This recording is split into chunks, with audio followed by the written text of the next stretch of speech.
complete name. Morgan. Yes, sir. On a scale of 1 to 10, how much would you say I love steak? Sir. Would you agree I eat steak for breakfast, lunch, and dinner? I would. And is it fair to say that one of your jobs is to keep me updated on current events? It is. Why don't I know about this? Now steak lovers can enjoy a steak and egg bagel for breakfast and a steak and Caesar signature wrap with bacon and Parmesan for lunch and dinner. Imagine the superintelligence greater than every person in the world. Professor? Now, Omega, we can upload his consciousness. My God, everyone. In your mind, that needs more power. Powerful, but that's not like what do you do? The real West guy. Danger. Where are you going? Everywhere. Descendants. Experience it in IMAX.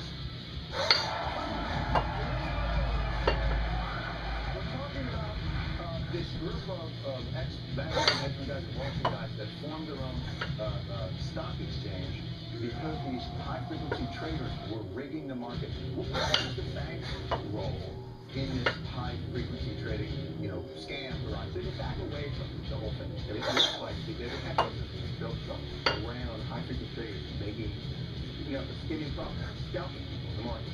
They pay the exchanges for special access, for special information that ordinary investors don't have. They pay the people who handle stock market orders for your orders.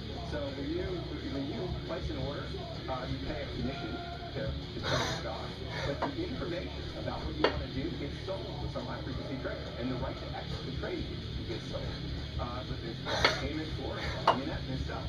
Why would someone pay to execute your stock market order? You would think someone would ask that question. And they do because a trader gets a volume. They make money on volume. The high-frequency trader gets a chance to trade against you at old price. And you don't know, and you have not invited him in. You have not invited him in. So there's different kinds of predatory activities that high-frequency traders are engaged in, but basically none really good. They're like good for us. They're good for their taxes on investments. Well, now we get to the second part of it. So you look at it, and immediately, CNBC, they all jump on to defend this as, no, this helps us. This is adding liquidity. There's nothing wrong with it. It's actually great, even though it, to my mind, completely deteriorates any faith you would have in the fairness of that system. And it's not American and not even capitalist. It's cheating. It's amazing. All we really need to do is figure out how the stock market works. And it's a breathtakingly complicated question. And it became complicated so you wouldn't understand it. Yeah. And so all they're trying to do is rectify that problem. Deepen it and then move it back to the radical act. And the reason people are so upset is if you back away from it. So high-frequency traders are essentially making money for the whole Wall Street system. They're paying exchanges, they're paying the banks. So anybody whose livelihood is dependent on Wall Street profits, partly includes the SEC, because they put the SEC to Wall Street, is sort of investing in this. And I think a lot of it sounds like conspiracy. So when you look at how it lays out now, it looks like conspiracy just to keep buyers of stock away from sellers of stock, so these people can insert themselves artificially in between. But it was largely accidental, but then the money started getting made, and conspiracy began to take. And they function on volume and volatility. What I don't understand is, so IEX comes in and they establish a parameter for trading speed. They give you a set, you cannot jump this fast. They become faster than all the people on the chain. So they slow. All the people here, I don't know all your names other than Lauren Masterson.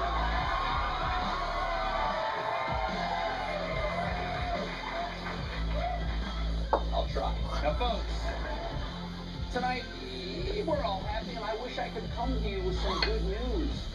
But the worst imaginable thing has happened. Millions of Americans are going to get health care. Jim, The White House has just announced that 7,041,000 people have signed up for coverage under the Affordable Care Act. They've reached their anticipated goal of 7 million. The Obama administration is claiming victory in its long, painful struggle to sign up consumers for health care. 7.1 million Americans have now signed up for private insurance plans through these marketplaces. 7.1.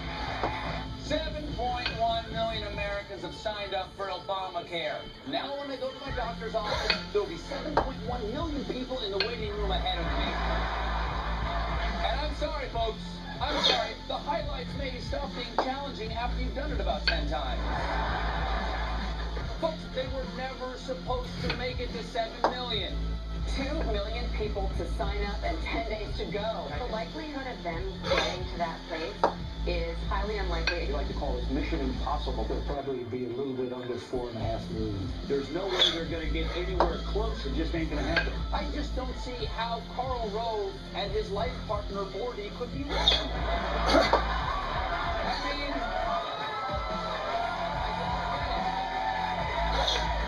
After all, they're the mathematical wizards that called Ohio for one. But folks, it was only logical. If no one had signed up, no one would sign up. Because everyone knows past performance always indicates future results. That's why I always play yesterday's winning lotto numbers. And may I point out, I have never lost yesterday's lotto. But now this last-minute sign-up surge has completely rained on our parade. Seriously, we had to cancel the parade. And last night, I had to scrap my plans for Stephen Colbert's Rockin' Enrollment Failure Eve, where me, Ryan Seacrest, and T.I. were going to count down on a giant clock until they dropped an uninsured person in Times Square. Then of course, we don't take him to the hospital because he doesn't have insurance. Apparently, folks, this last-minute health scramble was all thanks to young adults signing up at higher rates. No one could have foreseen that college kids would put something off until the last minute. But folks, the more I think about this, I've been giving this some thought. The more I think about this, maybe there's a silver lining here. Yes, the administration hit their goal of 7 million, but is there any way to say they didn't? There's still a lot of key questions unanswered about health care, including who signed up for it. Younger, healthy people didn't pay for older, sicker people? And did everyone who enrolled pay for coverage? How many didn't have insurance before? How many are young? How many of them have paid? Yeah, how many are young? How many are paid? What if their check doesn't clear? What are numbers anyway but artificial constructs? And did you know that these are Arabic numerals? I mean, the 3 is just 2 Islamic crescent moons stacked on top of each other. The terrorists have won. And speaking...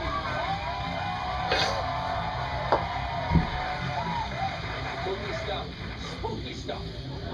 Student athletes don't have a voice. They don't have a seat at the table. The current model resembles a dictatorship. Dictatorship? Come, that is outrageous. How is gathering in a stadium to chant in unison as uniformed men move in formation anything like a dictatorship? And you will not believe...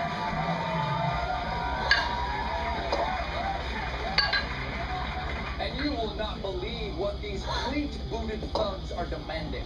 Coulter says athletes are missing out on fully funded athletic scholarships, due process for alleged NCAA violations, and guaranteed coverage for medical expenses for current and former players. You know, this is for our lives, and we want to make sure that we're protected. You are protected. That's what the cup is for. And folks, medical coverage is a burden these schools cannot afford. Yes, college athletes help generate more than $16 billion in television contracts. But have you been to a college cafeteria? There's unlimited cereal. You can kiss all that goodbye. Now I hear that Northwestern University graduates some quality people with excellent educations. But that's the problem. How can you expect to keep the athletes in line when you're offering classes like Econ 339 Labor Economics? I say it's time to replace that with something more appropriate to football, like Bio 104 Intro to Skull Trauma.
a chip in your hand.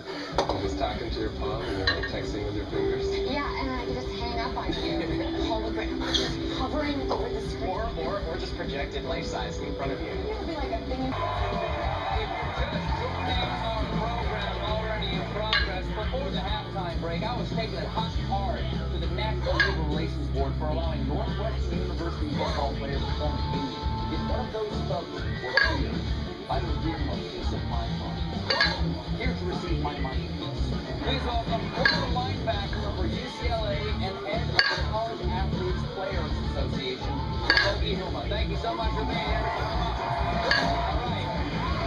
All right. You ready for my blitz? Ooh, you ready? You're in my house. You're in my house. Okay.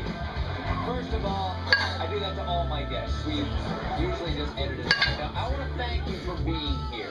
Okay, I want to thank you for pushing for this union thing, because now when football goes away forever, I can blame unions instead of concussions. All right. So, why do you folks want college players to get paid a salary? Well, our position is that contracts are already paid. Yeah, and why do you want more than? Well, there's things that aren't provided. So, for instance, when the college athlete gets injured, they're not guaranteed any medical expenses. Suck it out, suck it up. Bear down, buy that extra gear. Hunker down, these words mean nothing. Well, if they were to fall back that allows me to try to operate and they will get suspended, they wouldn't go find the money. But these guys have medical expenses too often. And former players have that question as well. They're generating multi-billion dollars. And the NCAA, unfortunately, has not been anything on it. They face the same risk as the coach.